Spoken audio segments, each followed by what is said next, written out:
मैं बहुत थक जाए, बहुत परेशान हूँ, तो इन लीलाओं को याद करना कि भगवान क्या क्या करते थे, कैसे माखन खाते थे, क्या ब्रज में करते थे। उन लीलाओं को आज हम याद करें बस।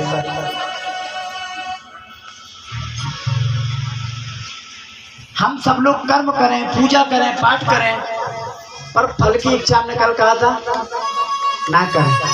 कहा था हम सब लोग फल पहले रखते हैं, फल मिलेगा तभी पूजा पाठ करेंगे। फल को पीछे छोड़ करके हमें करना है। गीता में भगवान श्री कृष्ण ही कहते हैं कर्मण्यवाधिकारस्ते मा फलेषु कदाचन। कर्म करो, फल की इच्छा मत करो। पर हम सब लोग पहले कर्म के पहले फल को लगा देते हैं। हमारा कर्म हम अच्छा करें या बुरा, हमने एक दिन और कहा था अच्छा करते हैं तो समाज को बताते हैं, और बुरा करते हैं तो किसी को पता नहीं चलता।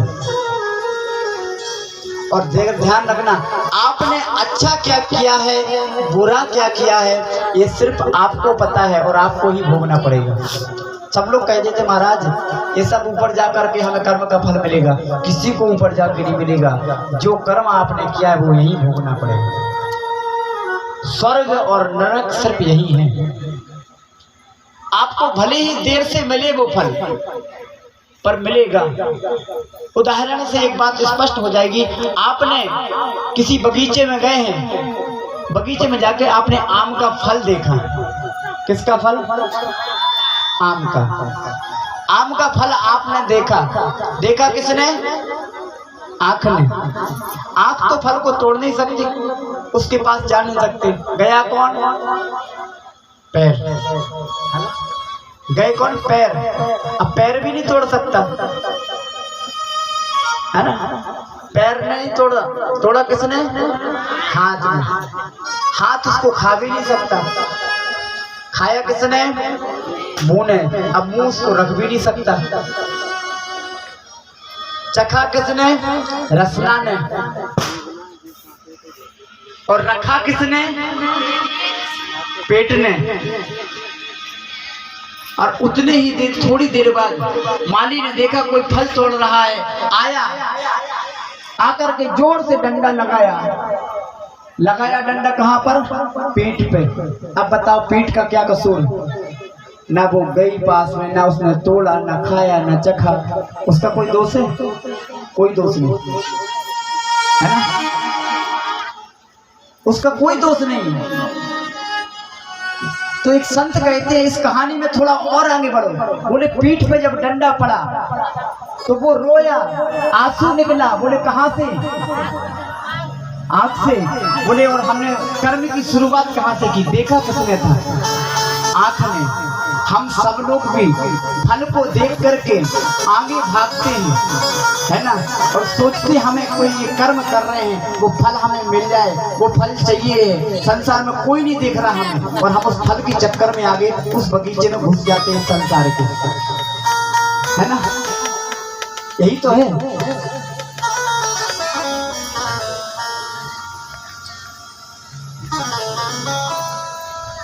ईश्वर अगर हमारे और आपके बीच में है, कर्म क्या करता है, क्या नहीं करता है। अच्छा, ईश्वर करता क्या है? हम लोग कई बार सोचते हैं ईश्वर करता क्या, आपको पता है? सब लोग पूछते महाराज भगवान करते ही क्या है, हम ही लोग कर रहे हैं तो कुछ कर रहे हैं, है ना।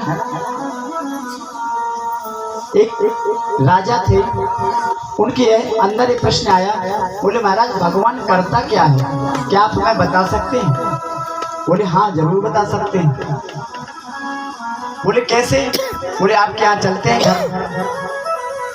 घर गए, घर में जाकर के उनको आसन दिया तो वो वहाँ नहीं बैठे। बोले आप ऊपर बैठ करके सुनोगे तो मैं आपको ज्ञान नहीं दे सकता, ऊपर तो मैं हूँ, नीचे आप बैठो। सिंहासन पर बैठा दिया, उनको नीचे बैठाया। बोले आप बताइए ईश्वर करता क्या है? बोले कुछ नहीं करता ईश्वर, यही करता है बस। बोले 2 मिनट पहले आप राज सिंहासन पर बैठे थे, आप राजा थे, अब मैं राज सिंहासन पर बैठा हूँ तो मैं राजा बन गया। बस कब राजा को रंग कर दे, कब रंग को सेट कर दे, ये उसकी ही महिमा है, वही कर सकता है।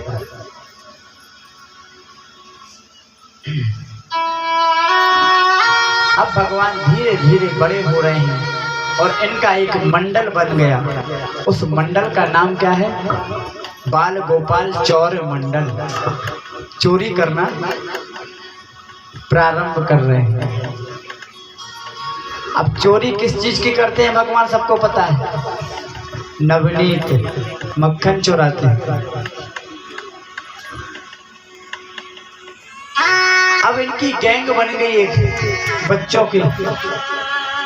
मधुमंगल, श्रीदामा सब साथ में और कृष्ण बलराम।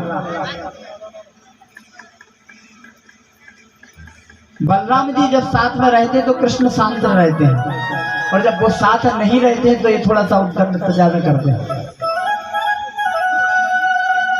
आज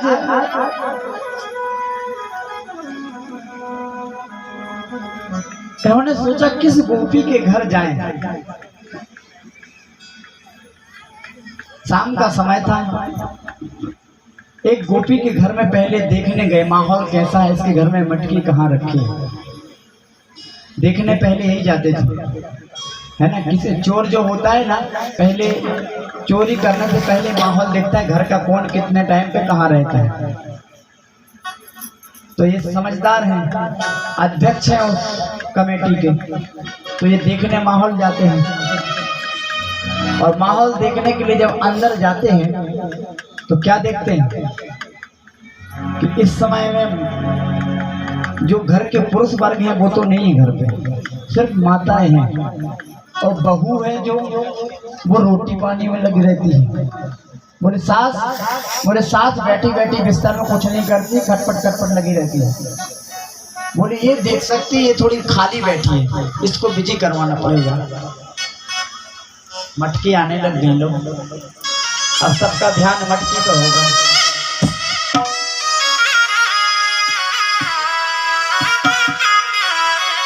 और माहौल को देखा, माहौल को देख करके वापस आकर के सबको बताया, भैया इतने बजे तक तो वहां घुसने की जरूरत नहीं है, रात्रि के समय हम सब लोग घुस सकते हैं।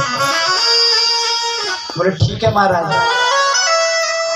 गए रात में, परंतु रात में वो सोए नहीं, जाग रहे थे। वापस आ गए, भैया इसके यहाँ जुगाड़ नहीं बना, दूसरे घर चलो।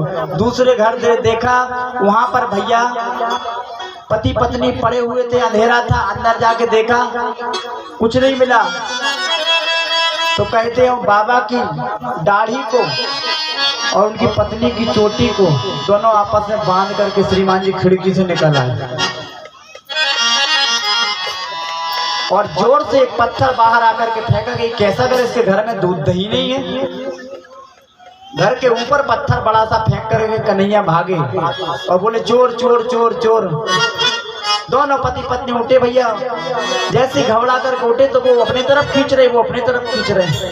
उनकी आधी दाढ़ी के बाल बच गए, इनकी खोपड़ी के बाल। एक दूसरे को वो कह रहे तुम क्या कर रहे हो, क्या कर रहे हो, वो कह रहे क्या कर रही हो, क्या कर रही हो। आपस में यही चल रहा है। जैसे दीपक जलाया, देखा तो महाराज यहाँ तो चोटी और दाढ़ी बंधी हुई।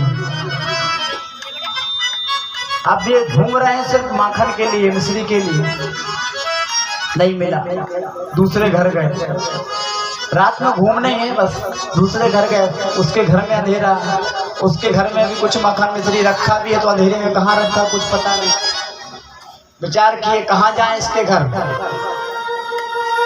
नहीं मिला कुछ भी। बाहर आए, बरामदे में उसकी बिटिया पड़ी थी, उसकी चुटिया को उसकी खटिया की पटिया से बांधा और चले आए और उसके कान में बोलते हुए आए हौवा। वो बेटी भी बेचारी बच्ची थी, उठी, पापा पापा हौवा ने पकड़ लियो, हौवा ने पकड़ लियो।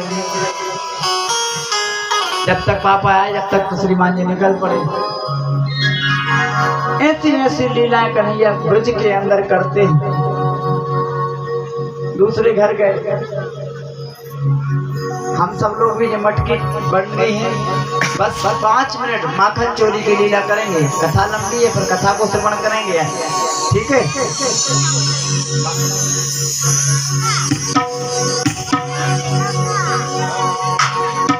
आइए आइए भगवान की मटकी फोड़ लीला का दर्शन करें। हम लोग भगवान आज घुस जाते हैं गोपी के घर में और सब लोग एक दूसरे के ऊपर वोट करके आज ब्रज की मटकी फोड़ने के लिए कन्या निकलती हैं। आइए हम सब लोग उस लीला का दर्शन करें और उसके बाद कथा में प्रवेश करें।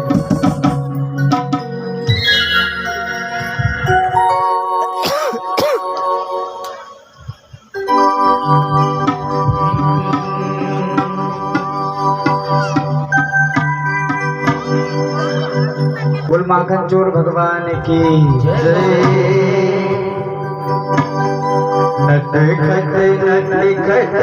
नंद किशोर माखन खा गयो माखन चोर। गोकुल की गलियों में गोकुल की गलियों में बज गया